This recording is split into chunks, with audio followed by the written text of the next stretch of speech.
2020년에 있었던 발견 중 가장 최근, 그리고 충격적인 발견으로 시작하겠습니다.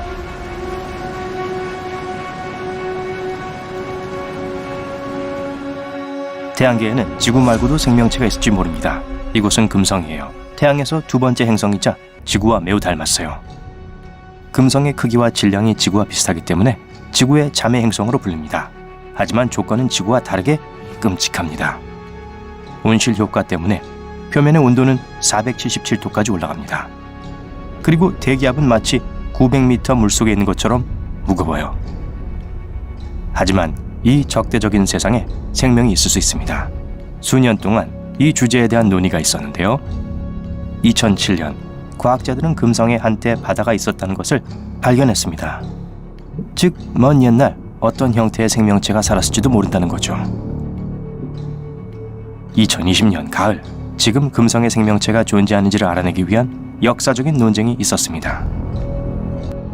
9월, 금성에서 새로운 생명의 표시, 발견이 발표되었어요.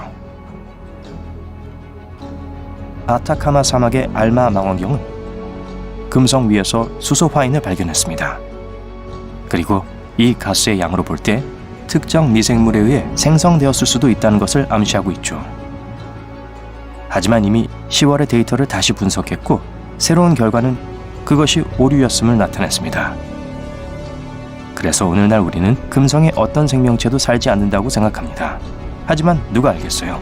곧 새로운 데이터를 얻게 되면 과학계에서는 새로운 논쟁이 일어날지도 모르죠. 몇몇 과학자들이 머리를 긁적이며 여전히 금성에 집중하고 있는 동안 또 다른 과학자들은 먼 우주를 조사했고 생명체가 존재할 수 있는 24개의 행성을 발견했습니다. 그리고 그 행성은 모두 지구보다 생활 조건이 훨씬 더 좋습니다. 그러한 행성을 생명체 거주 최적 행성이라고 부릅니다. 이 행성들은 지구보다 1.3배 더 크고 2배 더 거대해야 합니다.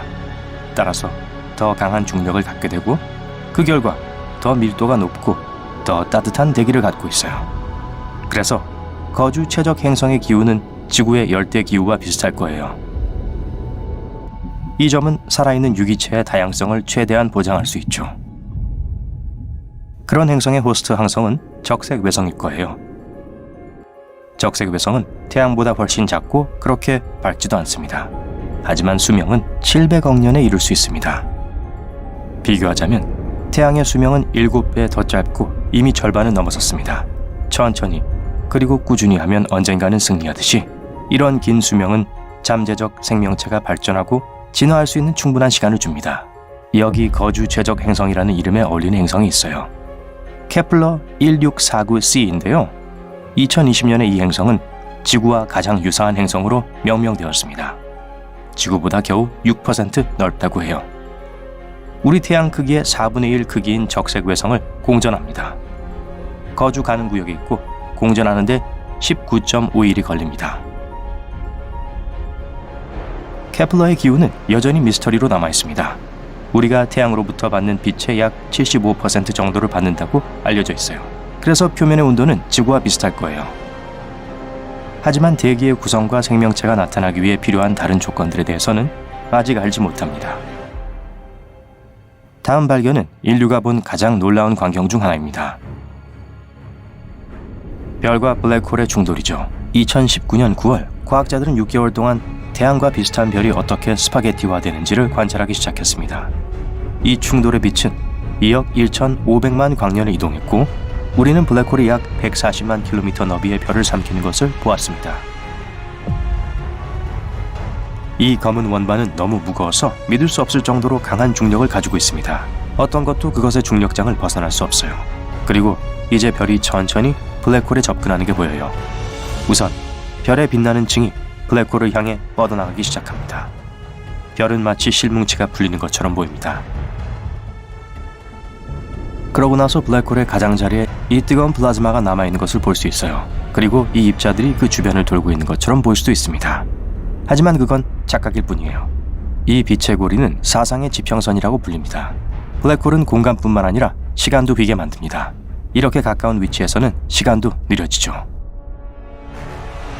관찰자에게는 검은색 원반 가장자리 근처의 빛이 거의 멈춘 것처럼 보입니다. 하지만 사실 빛은 이미 어두운 심연에 흡수되고 있는 거예요. 블랙홀이 별의 일정량을 삼키고 나면 다시 뱉어내기 시작합니다. 강력한 에너지 빔이 초당 9,700km의 속도로 방출됩니다. 이것이 과학자들의 관심을 끌었던 빛입니다. 결국 블랙홀은 별의 절반 정도를 완전히 흡수하고 나머지 절반은 우주로 뱉어냅니다. 우린 이 과정을 불과 몇 분간 지켜봤지만 6개월 동안 진행됐던 사건이었어요. 여기 인류가 관찰한 가장 어린 행성계 중 하나가 있습니다. 바로 AU 마이크로스코피입니다. 너무 어려서 주변에 이 시스템을 만든 파편으로 된 원반이 아직도 남아있어요. 하지만 여기서 생명체를 발견할 거라고는 기대하지 않습니다. 이 외계 행성의 호스트 항성은 표면에 존재하는 모든 생명체를 날려버릴 수 있는 방사능 불꽃을 계속 방출하거든요. 이 위험한 별을 공전하는 행성은 AU-MIC-B라고 불립니다. 이것은 천문학적인 기준으로 볼 때 갓 태어난 아기에 불과해요. 호스트 행성과 매우 가까워서 8.5일 만에 공전을 합니다. 이 행성의 나이는 겨우 1200만 살이죠. AU-MIC-B가 태어났을 때 지구에서는 마스토돈이 거닐고 있었고 온통 초원과 사바나로 덮여 있었습니다. 이 별에 비하면 우린 노인이라고 할 수 있어요. 지구의 나이는 거의 45억 살이니까요. 다음에 소개할 발견은 2020년 초에 있었는데요. 공상과학 소설의 풍경과 매우 비슷합니다. 태양이 2개 있는 행성이에요. 더 정확히 말하자면 우리 태양계에서 익숙한 것처럼 하나의 별 주위를 공전하는 것이 아니라 쌍성계 TOI 1338 주변을 공전합니다. 첫 번째 큰 별은 태양과 같고 다른 별은 적색 외성으로 3배 더 작습니다. 이 두 별들은 14일이 조금 넘는 시간 동안 서로를 완전히 공전합니다.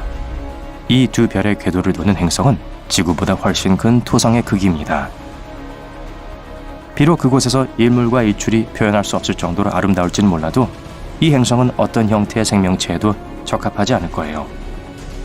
호스트 항성의 거주 가능 영역 밖에 있기 때문에 아마도 액체 상태에 물이 없을 테니까요. 우주에서 온 신비로운 무선 신호도 2020년에 수신되었습니다. 빠른 전파 폭발을 말하는 건데요. 과학자들은 이전에도 그런 신호를 관측한 적이 있지만 최근에야 그 신호가 일정 기간 후에 반복된다는 것을 증명했습니다.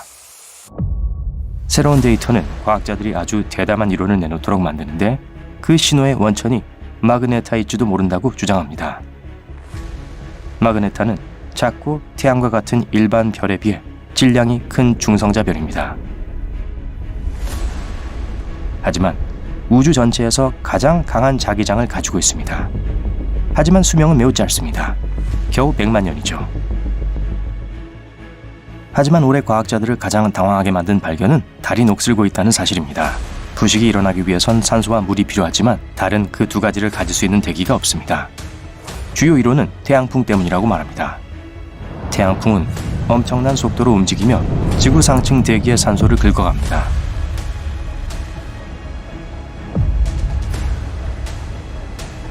태양풍은 계속해서 산소 분자를 우주를 통해 운반하고 결국 달의 표면에 도달하여 금속 광석을 녹슬게 합니다. 그런데 화성의 상징적인 붉은색은 녹 때문입니다. 오랫동안 화성에는 대기와 물이 있었어요. 화성 표면에 있는 철과 결합하여 녹이 쓰는 긴 과정을 촉발시켰고 이 과정은 고대부터 지속되고 있습니다. 또 다른 놀라운 발견은 성층권 망원경으로 달 표면에서 발견되었습니다. 성층권 망원경은 망원경을 운반하는 항공기인데요. 이 항공기는 망원경을 고도 13km까지 올립니다. 그래서 우주 망원경에 버금가는 화질을 가질 수 있게 해줍니다. 그리고 이렇게 특이한 관측 도구의 도움으로 과학자들은 달 표면에서 물을 찾을 수 있었습니다. 물 분자가 달에 보이는 면에 있는 가장 큰 분화구 중 하나에서 발견되었습니다. 하지만 물 분자의 수는 여전히 매우 적습니다. 사하라 사막조차도 달의 표면보다 약 100배나 많은 물을 가지고 있습니다.